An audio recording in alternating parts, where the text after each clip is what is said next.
should we have a little talk?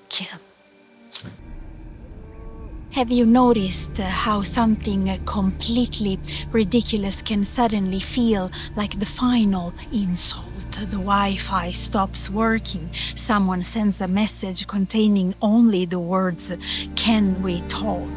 A cupboard door catches on your sleeve.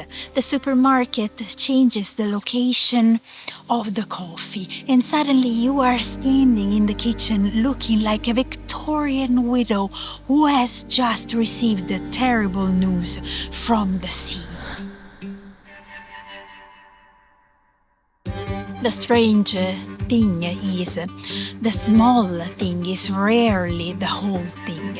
The cupboard door did not ruin your life. It simply arrived when your inner shelf was already full. Most of us are carrying more invisible weight than we realize. Messages waiting for answers, bills, news, noise, decisions, other people's moods. Our own unfinished thoughts following us from room to room like damp little ghosts. The nervous system does not always sort these things neatly. It does not say this problem deserves 12 units of distress while the missing sock deserves only half a unit. It keeps receiving one sound, one request, one worry, one notification, then someone leaves a spoon in the sink, and apparently the kingdom must fall.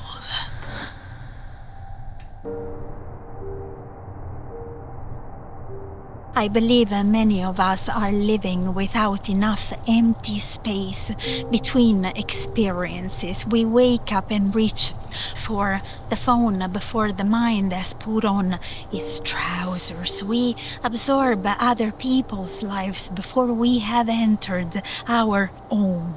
By breakfast, we may already know about a war, a divorce, a scandal, someone's perfect holiday, 6 opinions we never requested, and a woman explaining that we have been folding towels incorrectly our entire lives. Then we wonder why the printer feels personally hostile. Small things become unbearable when the body has lost its margin. In the north, a roof can carry snow for a long time. It looks perfectly calm from below until one more quiet layer falls during the night. That final layer is blamed because it was visible, but the weight had been gathering for weeks.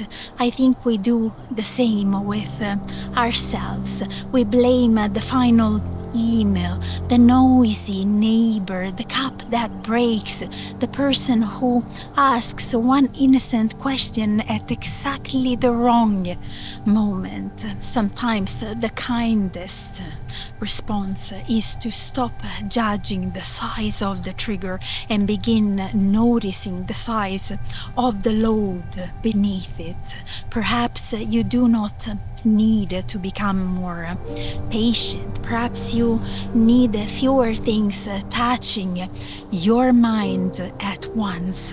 One quiet hour, one unanswered message, one walk without carrying the entire internet in your pocket, a meal eaten without watching the world collapse on a small glowing rectangle, and when the spoon in the sink feels like an act of war, pause.